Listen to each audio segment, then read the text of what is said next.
இயேசு உங்களை நேசிக்கிறார். பிரியமானவர்களை, இந்த நாள் ஆண்டவர் நம்மளோடு பேசும்படியாய் வேதத்திலிருந்து ஒரு 3 வசனங்களை கூட வாசித்து ஆண்டவர் நமக்கு கற்றுக் கொடுக்கக்கூடிய காரியத்தை பார்ப்போம்.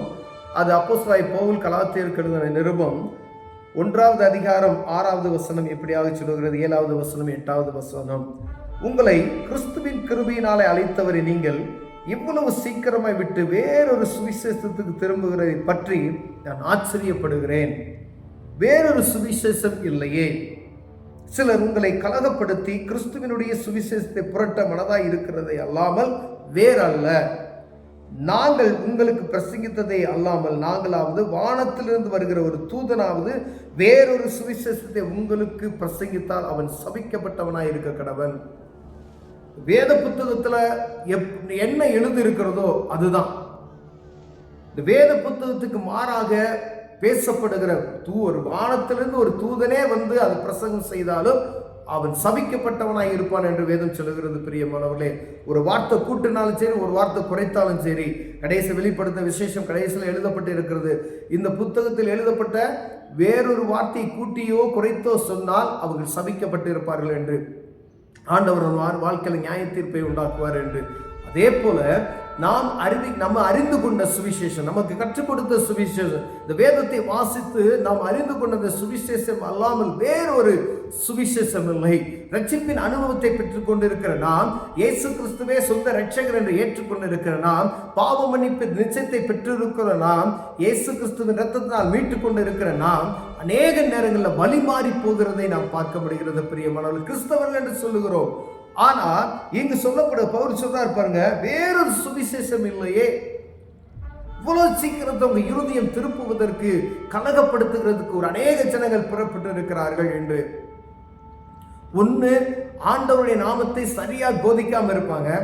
ஒன்னொன்னு என்ன செய்வாங்க அப்படின்னு கேட்டீங்கன்னா, வேறு விதமான ஒரு நயவசனிப்பான போதனைகளை உங்களை நடத்தி உங்க பரிசுத்த வாழ்க்கையை குலைத்து போடுவதற்கு பிசாசானவன் கெட்சிக்கிற சிங்கம் போல எங்கும் சுற்றி தருகிறதை நான் பார்க்க முடிகிறது. பிரியமானவர்களே, எவ்வளவு ஜாக்கிரதை இவ்வளவு இருக்கும்படியே மனவேதனையோடு சொல்லுகிற ஒரு காரியம். இவ்வளவு சீக்கிரமாய் நீங்க வழிவிலை போவீர்கள் என்று நான் எதிர்பார்க்கல அப்படின்னு சொல்லி மனவேதனைப்படுகிறேன் அப்படின்னு சொல்றாரு. நீ ஏற்றுக்கொண்ட சுவிசேஷத்தை இல்லாமல் வேறொரு சுவிசேஷத்தை ஒரு உங்களுக்கு பிரசங்கித்து வந்தால் அவன் சபிக்கப்பட்டவனாய் இருக்க கடவன் என்று சொல்லப்படுகிறது. இயேசுவே மனிதனுடைய பாவத்தை மன்னிப்பதற்காக இந்த பூமிக்கு வந்தார் என்கின்ற நற்செய்தி தான் சுவிசேஷம். அவருடைய இரத்தத்தினால கழுவப்பட்ட ஒவ்வொரு மனுஷனும் பரலோக ராஜ்யத்துக்கு ஏற்ற மனிதனாய் மாறுகிறார். ஒவ்வொரு நாளும் நம் ரட்சிப்பின் அனுபவத்திற்குள், புதிய வாழ்க்கைக்குள் நாம் அடியெடுத்து வைக்கும் பொழுது ஆண்டவர் அநேக காரியங்கள் நமக்கு கற்றுக் கொடுக்கிறார். பரிசுத்தத்தின் வழியாய் நடந்து சொல்லும் பொழுது, சுவிசேஷத்தினுடைய வார்த்தைகளை கேட்கும் பொழுது, வேதத்தை வாசிக்கும் பொழுது, ஒவ்வொரு நாளும் எப்படி நடக்க வேண்டும் என்கிறதை ஆண்டவர் நமக்கு கற்றுக் கொடுக்கிறார். ஒரு தனிப்பட்ட மனிதன் ஒரு ஊழியக்காரருக்கு சொல்லக்கூடிய வார்த்தைகள் நாம் ஏற்றுக்கொள்கிறோம். அதே போல வேதம் நமக்கு என்ன சொல்லுகிறதோ அவைகளையும் நாம் ஏற்றுக்கொண்டு அதன்படி படிக்கணும். அப்போ அனுதினமும் என்ன செய்யணும்? வேத புத்தகத்தை வாசிக்கணும். அனுதினம் நாம் தனியாக உட்கார்ந்து ஜெபிக்கணும். அப்பதான் ஆண்டவர் உங்களோடு பேசுவார். இந்த வேத புத்தகத்தை அனுதினம் நீங்கள் வாசிக்கும் பொழுது ஆவியானவர்கள் உங்களோடு இடைபடுகிற காரியத்தை நாம் புரிந்து கொள்ள முடியும். பிரியமானவர்களே, அநேக நேரங்கள் நம்ம என்ன செய்யறதுல அதை செய்கிறது கிடையாது. தினமும் பைபிள் வாசிக்கிறது கிடையாது, தியானிக்கிறது கிடையாது, ஜெபிக்கிறது கிடையாது. ஜெப நேரங்கள் பத்தல. இப்ப தேவ சமூகத்தில் ஜெபிக்கிற நேரங்கள் குறைவாய் இருக்கிறது. அப்ப ஆண்டவருக்கும் நமக்கும் இருக்கிற தூரம் என்ன செய்யும்? அதிகப்படுத்திக் கொண்டே போகும். ஆண்டவர் விரும்புகிற அந்த காரியத்தை என்ன செய்யல, நம்மளால செய்ய முடியல. அப்ப யாராவது வந்து உங்களுக்கு நயவசனிப்பான ஒரு வார்த்தைகளை போதிக்கும் பொழுது, இப்படியெல்லாம் இருக்கலாம் அப்படின்னு சொல்லும் பொழுது அதை கவனிக்க வேண்டும். இது சரியா, இது தவறா, இவர்கள் சொல்லுகிற வார்த்தைகள் எப்படி இருக்கிறது? அப்ப நம்ம என்ன செய்யணும்? வேத புத்தகத்தை வாசிக்கணும். இப்ப வேதத்தை நீங்க வாசித்தீங்க மாத்திரமே இவங்க சொல்லுகிறது சரி தவறு என்பதை புரிந்து கொள்ள முடியும். நீங்க வேத புத்தகத்தை வாசிக்காதபடிக்கு நான் சொன்னாலும் சரி, யார் சொன்னாலும் சரி, ஏதோ ஒரு காரியத்தை சொல்லும் பொழுது அதை நம்ம என்ன செய்வோம்? அவங்க இப்படிதான் சொல்றாங்க அப்படின்னு சொல்லி நீங்க பைபிளை நீங்க தனியா சொந்தமா இந்த வேத புத்தகத்தை நீங்கள் வாசித்தால் ஒழிய ஆண்டோடைய சத்தத்தை நீங்கள் கேட்க முடியாது பிரியமானவர்களே. சுவிசேஷ அழைப்பு எங்கும் சொல்லப்படுகிறது. அதை ஏற்றுக்கொண்டு ஒவ்வொருத்தரும் எல்லா ஊழியக்காரங்க வேத புத்தகம் வாசிங்க, ஜெபம் பண்ணுங்க, ஒவ்வொரு நாளும் தேவ சமூகத்தில் அமர்ந்திருந்து அவருக்கு நேரத்தை கொடுங்கள் என்று சொல்லுகிறது நான் பார்க்க முடிகிறது. யார் ஜெபிக்க கூடாதுன்னு சொல்றாங்களோ அப்ப அங்க நீங்க கவனமா இருக்கணும். யார் வேதத்தை வாசிக்க கூடாதுன்னு சொல்றாங்களோ நீங்க கவனமா இருக்கணும். யார் ஆண்டவருக்கு நேரத்தை கொடுக்க கூடாதுன்னு சொல்றாங்களோ அப்ப நீங்க கவனமா இருக்கும்படி அழைக்கப்படுகிறோம். பைபிள் வாசிக்காத, ஜெபம் பண்ணாத அப்படின்னு சொன்னாவே ரொம்ப கவனமா இருக்கணும். நீ எப்படி வேணாலும் வாழ்ந்துக்கலாம்னு சொன்னாவே நீங்க கவனமா இருக்கணும். பாவம் மன்னிப்பு நிச்சயம் ஒரு தரம் தான். எல்லாத்துக்கும் ஆண்டவர் ஒரே நேரத்தில் சிலுவையில் அறையப்பட்டார் என்று சொல்லுவாங்க. நயவசனிப்பான வார்த்தைகள். பரிசுத்தம் உள்ளவன் இன்னுமே பரிசுத்தமாக்கப்படட்டும் அப்படிதான் ஆண்டவர் சொல்றார். அப்போ ஒவ்வொரு நாளும் பரிசுத்தத்துல பெருக வேணும். அதுதான் ஆண்டவர் விரும்புகிறார் பிரியமானவர்களே. அப்ப நமக்கு ஆண்டவர் கொடுத்து இந்த பிரமாணங்களை கைப்பிடிக்கிறார்.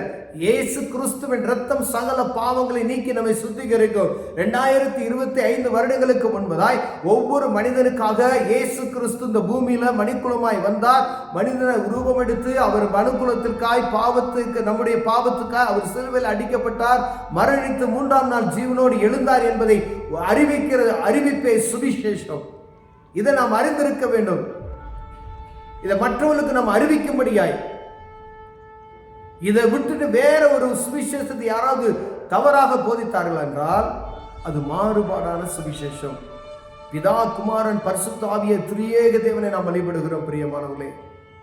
3 ஒன்றானவர். 3 பேர் ஒரே ஆள் தான். பிதா, குமாரன், பரிசுத்த திரியேக தேவனை இல்லாத ஒரு காரியத்தை யாராவது சொன்னாங்கன்னா அது மாறுபாடான சுவிசேஷம்.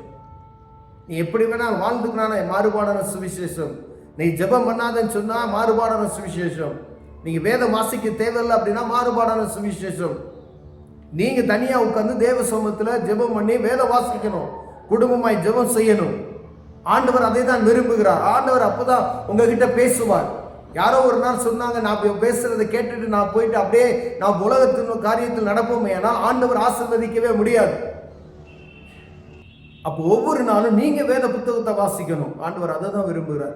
நீங்க தேவ சமூகத்தில் அமர்ந்து ஜெபிக்கணும். அப்பதான் உங்களோட பேசுவாரு.